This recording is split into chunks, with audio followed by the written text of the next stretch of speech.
Hey there, Pats Nation. Harris Rubenstein here with a special edition of the Patriots Report. A little post-draft recap for you. I'm going to be going through every single pick for the Patriots and giving you my draft grade as the 2018 NFL Draft has come to a close. So let's start with the Patriots' first pick at number 23 overall, Isaiah Wynn. And look, despite what other people may tell you, I love this pick. I'm giving this one an A-.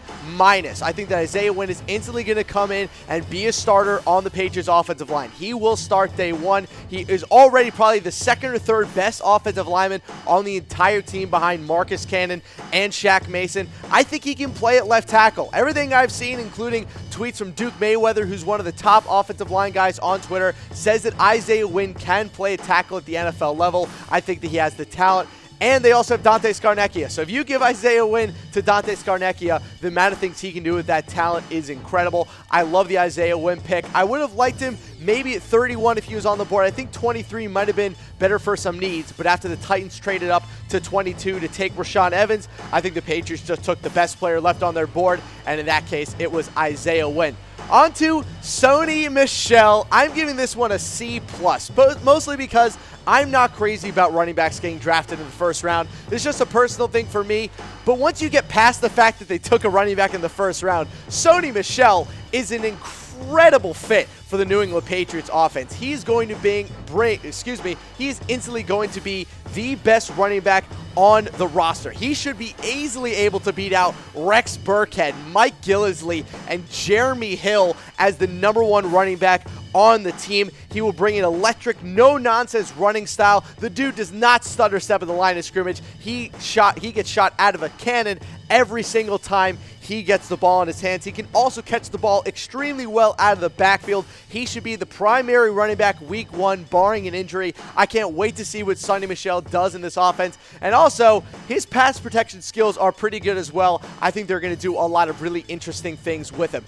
On to the Patriots' second-round pick, Duke Dawson, the cornerback out of Florida. I'm only going to give this one a B-. He really doesn't have a lot of potential as an outside corner. I think he's going to be the Patriots' primary slot corner, but not right away, because remember, the Patriots do still have Cyrus Jones, who actually looked pretty good in the preseason last year before blowing out his knee. So it's going to be Cyrus Jones versus Duke Dawson, two SEC corners going for the Patriots slot corner job this preseason. It's going to be an interesting battle. I think Duke Dawson is going to end up winning. I think he's just got a little bit better ball skills, a little bit better instincts. He's quicker off the line of scrimmage as well. I really like those 4 interceptions he had last year, most of which I actually saw. He returned a couple of them for a touchdown as well. I think Duke Dawson was a really good pick, but only a B- because I just think that at 56 overall, he just wasn't the talent level that you want to see at that point in the second round. So no Patriots picks in the third or the fourth round. Let's go to Juwan Bentley, the linebacker out of Purdue. Tom Downey didn't have him ranked as a linebacker on his big board, but I will give him a B- grade simply because the Patriots have absolutely fell in love with this guy. A 4-year starter, a 3-year captain at Purdue. He's going to end up playing more of a Mike linebacker position, which is a really good spot for him and a huge position in need for the Pats. He's a smart player, good fundamentals. I think he's a really good fit with what the Patriots needed at the linebacker spot. He's going to be a really fun player to see. I don't think he's going to be a day 1 starter by any means, but Juwan Bentley is a good fit for the Patriots defense. So looking over those 4 picks, Isaiah Wynn, Sony Michel, Duke Dawson, and Juwan Bentley were the Patriots' first 4 picks in the draft. Let's get to their next pick, and this one's in the 6th round, pick 178, and it's Christian Sam. And if you've watched the Patriots Report consistently, you know that I love this guy. I thought they were going to be able to get him in the 3rd round, and they got him in the 6th. I'm giving this an A. I love Christian Sam. I think he's the perfect fit for the Patriots defense. He's Gerard Mayo 2.0, but not nearly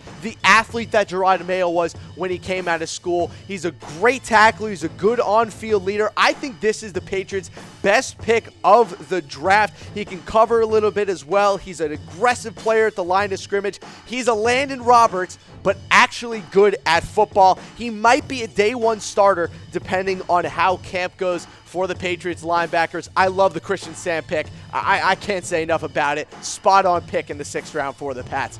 Another spot on 6th round pick is Braxton Berrios. You fill a need. You confirm the report from myself here at Chat Sports that the Patriots fell in love with him during their visit, and this was just kind of obvious, right? They were going to take Braxton Berrios. Even way back when he was balling out at Miami, I sent out a tweet saying future Patriot wide receiver Braxton Berrios is going to look great in blue next year, and here he is. He got drafted 210 overall. Doesn't really seem like there's a lot of interest from other teams in Braxton Berrios. I wonder if he even was going to get drafted if the Patriots didn't pick him up, but I'm giving him an A-, not just because of his receiving skills, because he is going to be the Patriots' day one punt returner, which means that the Patriots do not have to make Julian Edelman go back there and maybe hurt his knee again. I can't wait to see what Braxton Berrios does on the field. Great fit for the Patriots offense and also a big-time special teams player.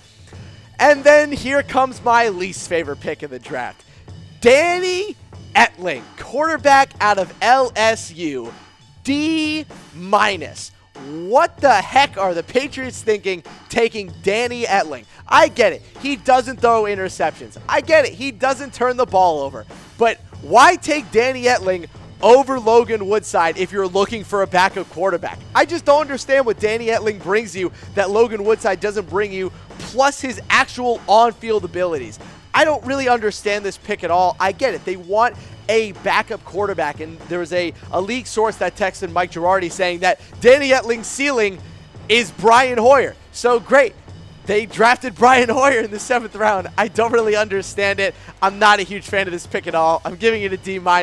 I don't even want to look at Danny Etling's face. Let's go to the next pick. Keion Crossen, a guy I talked about a couple weeks ago. The Patriots brought him in for a visit. The kid from Western Carolina, a ridiculous athlete and one of the fastest players in the entire NFL draft. Insanely quick. The dude is an absolute machine. Say hello to your new gunner on punt returns for special teams. One of the fastest players in the entire Patriots roster as we stand today. I think they fell in love with his athleticism, and they fell in love with him when they worked out him at his college of Western Carolina. I like Crossen. I'm not sure how much of an impact he's going to make as an overall corner, but he's going to be a really nice special teams player for the Patriots going forward. So let's check out those picks again. They got Christian Sam, Braxton Berrios, Danny Etling, and then Keion Crossen, the defensive back from Western Carolina. We got one more pick for the Patriots, and that's Ryan Izzo, the tight end out of FSU. Now, this is a guy for me who I really like because regardless of whether or not he's able to catch the ball, the Patriots at this current time, with Rob Gronkowski coming back, they don't really need another pass-catching tight end. They need someone who can block and take a little bit of the stress off of Rob Gronkowski to be the Patriots' primary run blocker at the tight end position. Boom! Ryan Izzo, the perfect fit for the Patriots in terms of where they were able to get him and the position of need. I'm giving this one an A-. I think it's exactly what the Patriots needed. It also allows them to shed the Dwayne Allen contract off of their cap, which they desperately need. I'm really happy that they're able to pick up this guy. I've been saying it all offseason that they need to get rid of Ryan Izzo. Get him off the team. I'm not a fan of not a fan of Dwayne Allen's. Get him off the team. Ryan Izzo is your new number 2 tight end. And also, he can catch a little bit, though you need to scheme it a little bit more yourselves instead of allowing him to get open by himself. So overall, I'm going to give this Patriots draft a B+, but I'm going to go with a B+, mostly because the back end of the draft fills so many needs and had so much value to it. That Christian Sam, Braxton Berrios kind of dual pick there was fantastic, and it filled so many needs. I like the Juwan Bentley pick and the Duke Dawson pick. For me, this is a draft like many others with the Patriots. Take out where they actually took the players and look at the actual players themselves. They're fantastic fits for the team. Isaiah Wynn and Sony Michel are fantastic fits on the Patriots offense for what they're looking to do this year. I can tell you one thing, this Patriots offense is going to run the ball a lot. Shaq Mason plus Isaiah Wynn running the football is not something that I'd want to get involved with as a defensive coordinator. I think the Patriots are trying to move a little bit away from Tom Brady being the primary guy on offense. They got to find out a way to move the ball without Tom Brady leading them down the field 10 plays and 80 yards every single drive. I'm really excited to see what Sony Michel is going to do with Josh McDaniels. I love that pick, except, taking a pick in the first round. So I want to know from you guys, grade the Patriots draft. Give me a heart for an A, a like for a B, a wow face for a C, and a laughing face for a D or an F. I'm throwing up that like. I really think it's a B or a B+. I won't give it an A. I just cannot give a draft class an A when you draft a running back in the first round. I can't do it. It was obvious they didn't think Sony Michel was going to be there in the second, but taking a first-round running back will just always be a no-no in my book. But that's going to do it for me. We'll be back later this week for a full episode of the Patriots Report. But for now, we'll see ya.